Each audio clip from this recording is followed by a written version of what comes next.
AA Best Bail Bonds big game coverage live from Miami.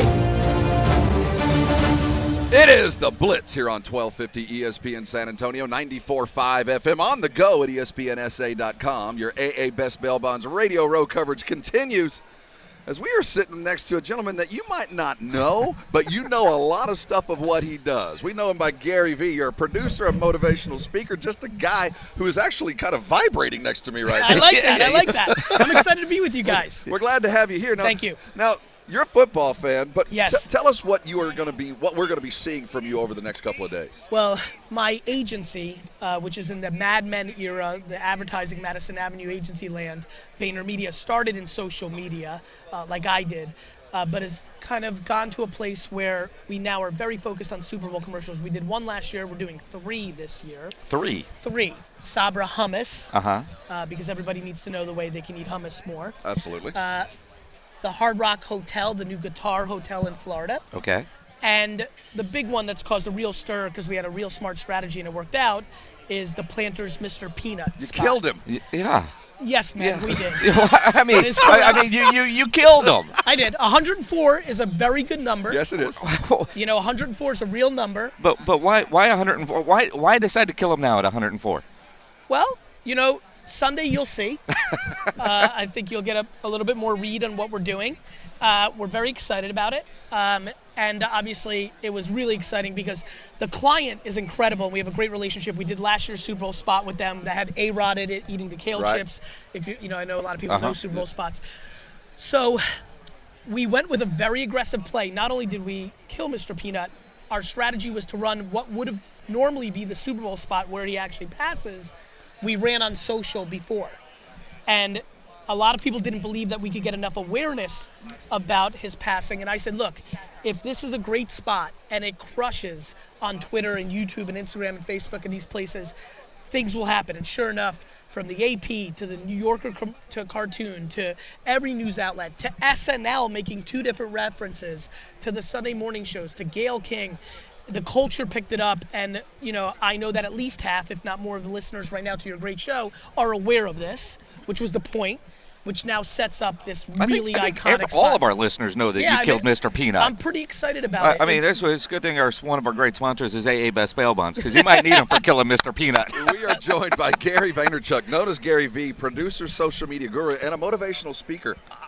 I'm curious about something now. As we come into this digital age, and obviously you come from the social media side, your concepts for delivering the message, whatever that might be, are you focusing more on the social media side and how it plays there first, like you were just talking about, or is the media different and then you focus different ways from social, like the commercials I'll see pop up on so you're looking at things very differently from television to what you're seeing on the social media pop-ups, those commercials, or does one feed the other? I look at them in 2 different ways. The answer is yes to both, but it's all based on context, right? So if I'm running a radio spot in between your awesome show, I'm going to think a lot about if you think about like the jingles that are historically powerful on radio, I would think that way. Whereas if I'm thinking about Instagram video ad, I'm thinking about the first 2 seconds. If I don't capture them, this, it's on to the next. So the context of the message matters. No different than here. I know that if I make a Bruce Bowen reference on this show. Well done, my friend. Right? That's going to play more than if I go on Kansas City ESPN radio. So I think that I'm always thinking about context.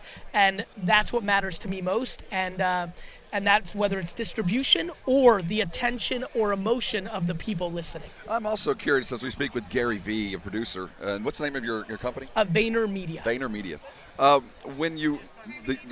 Do you have clients that maybe want a commercial on the Super Bowl just to have a commercial on the Super Bowl? It's kind of Well, it's interesting. You'll appreciate this, my friend. I have been this huge advocate, and for the small group of audience that does know exactly who I am that's listening, they know where I came from.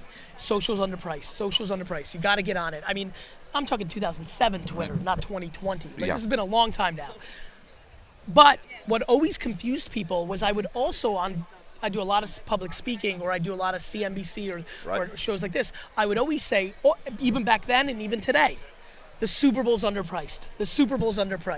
Even at $4 million. Now it's 5.2, 5.5. At $5 million. I think at $10 million, I think the Super Bowl is underpriced because you basically get half of America to know what you're about.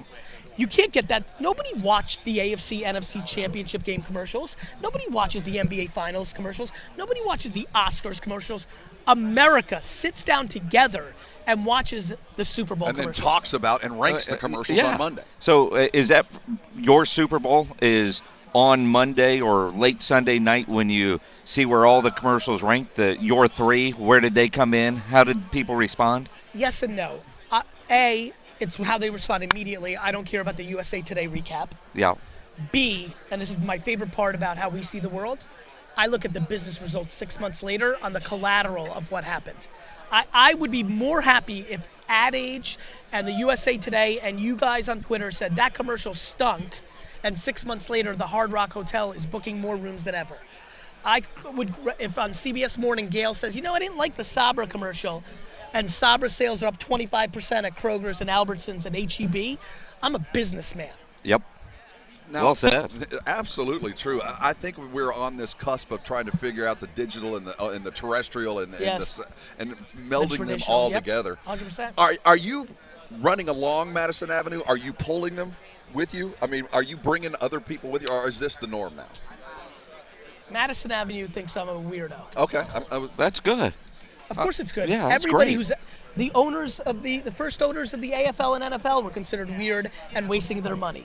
Anytime you innovate and are doing something special, the early era of it is forced with resistance. Let me throw a sports reference.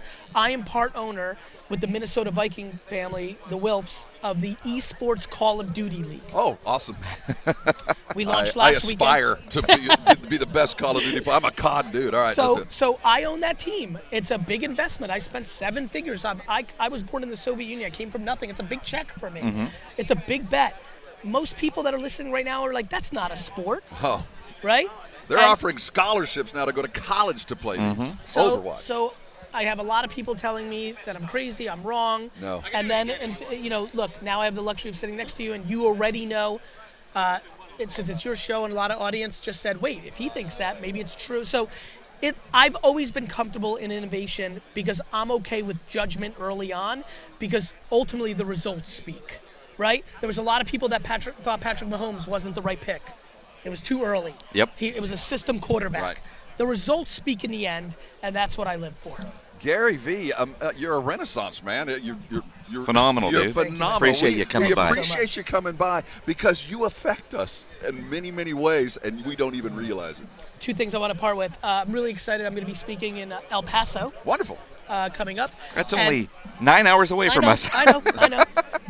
But Texas is Texas. Yeah. Is how I think about it. And we travel the world online, so we do have listeners there. And number 2, I really want to give a huge shout out to San Antonio for this one thing.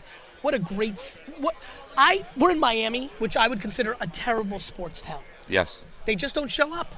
The Heat are in the Eastern Conference Finals, and they're struggling to sell tickets. Too much to do. I'm so impressed, and I think San Antonio deserves more teams. And I just wanted to say that since I was on the air. Well, we will reach out. Maybe you can be the spearhead on that thing. Because obviously innovation is going to get us where we need to be, and you're on the forefront of that. Appreciate you, man. Gary Thank V, you. everybody. Take care, guys. Thank you for your Bye-bye. time.